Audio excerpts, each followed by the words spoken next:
The future of Kenya's education system is hanging in the balance. Right now, a seismic shift is being planned that will affect every single student, parent, and teacher in this country. The 2025 Kenya Certificate of Secondary Education exams are set to be the last of their kind. What comes next will redefine success, opportunity, and the very path to a career for millions of young Kenyans. This isn't just about a test. This is about the future of an entire generation. And the decisions being made today will echo for decades. Stay with us. To understand why this change is so monumental, we need to look back. For generations, the KCSE has been the ultimate gatekeeper. A single, high-stakes examination at the end of 4 years of secondary school. Your score, that magic number, determined everything. University admission, course selection, future earning potential.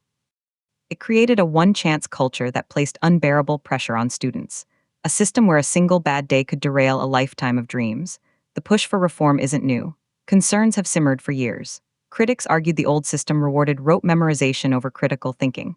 It failed to account for students' diverse talents beyond academics.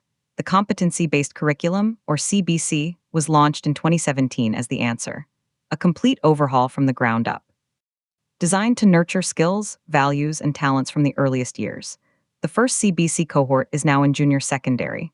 They are on a direct collision course with 2025, because 2025 marks the final year of the 844 system's KCSE. After that, the bridge to the new system must be crossed. The key players? The Ministry of Education, led by Cabinet Secretary Ezekiel Elmachogu. The Kenya National Exam and Assurance Council, KNEC. The Teachers Service Commission, and a nation of deeply anxious parents who invested in the old system, now facing a confusing new one. The timeline is tight. The last 844 KCSE exam will be administered in 2025. The first cohort under the fully implemented CBC structure will reach what is now the equivalent of Form 4 in 2029. But the transition is already causing tremors. What about the students caught in the middle?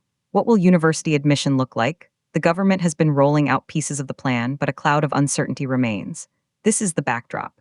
A nation in educational limbo. So, what are the core facts? Based on official communications from the Ministry of Education and analysis from the Kenya Institute of Curriculum Development, the path forward is taking shape.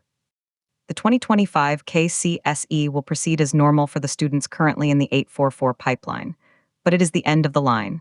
After that, the examination structure changes fundamentally. The new system under CBC culminates in 3 major school stages: pre-primary, primary, and senior school. Senior school is the critical one. It lasts 3 years, covering what we currently know as Forms 1, 2, and 3. But here's the first huge shift. Senior school has 3 distinct tracks: the arts and sports science track, the social sciences track, and the science, technology, engineering, and mathematics, the STEM track. Students will choose a pathway based on their talents and interests assessed in junior secondary. At the end of senior school, students will sit for a national examination, but it will not be a monolithic KCSE as we know it. Reports indicate it will be a summative assessment that combines scores from school-based projects, practicals, and a final test. The certificate awarded will reflect both the track taken and the performance. Then, students proceed to another critical level, tertiary education, which lasts 3 years. This is not automatically university. Tertiary education includes universities, technical and vocational colleges, and other training institutes. The final examination after this tertiary level will be the one that essentially replaces the current KCSE as the major national qualification. Let that sink in. The high-stakes exam moves from after 4 years of secondary school to after 3 years of post-secondary education. Official statements stress this is about creating a flexible and responsive system. Cabinet Secretary Machagu has repeatedly said the goal is to eliminate the waste of students who score poorly in KCSE and have no clear path forward. The new system is designed to have multiple exit points, each with a recognized certification. The key statistic driving this?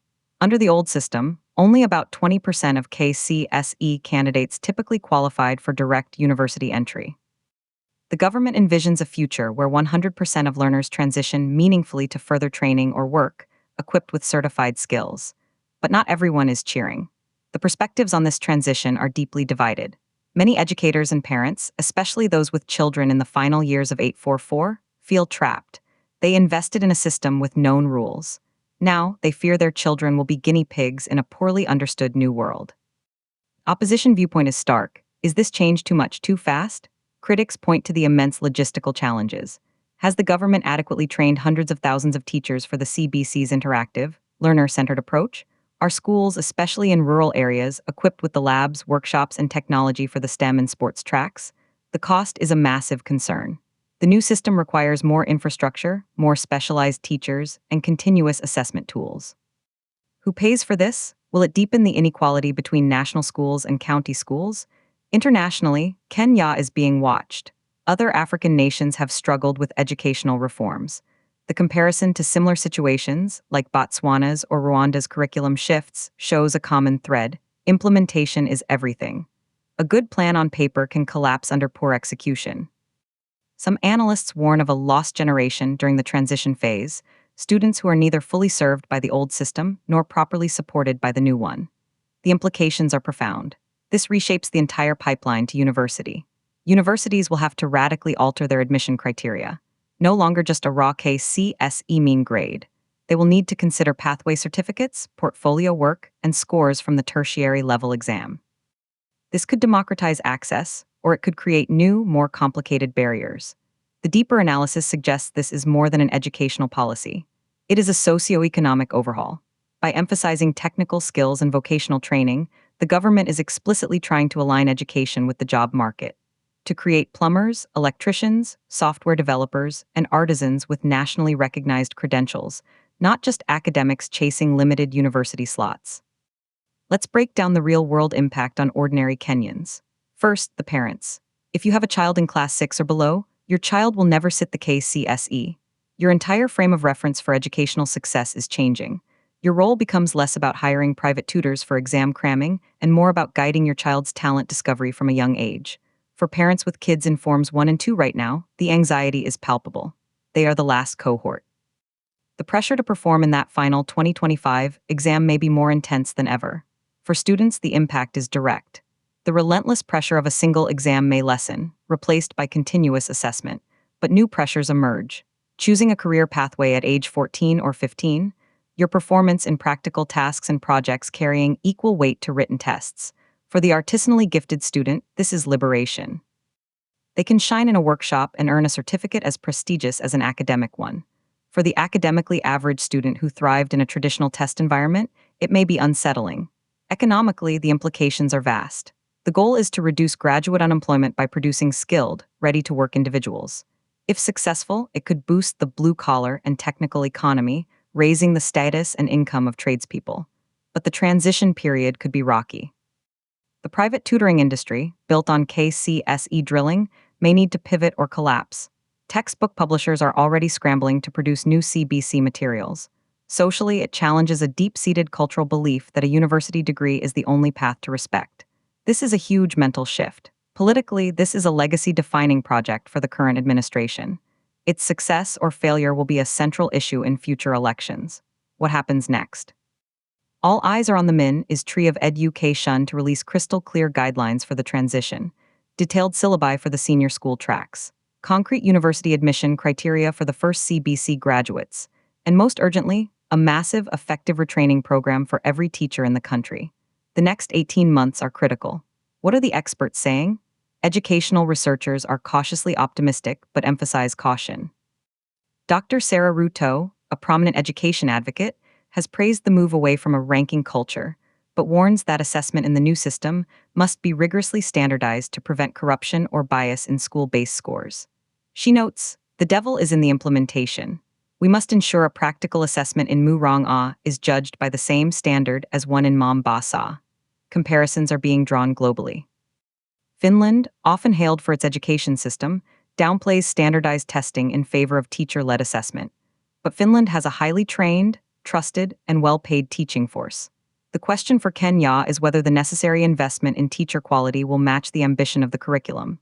Other analysts look to Singapore, which successfully blended academic rigor with multiple pathways, but that transition took decades, not years. Predictions are mixed.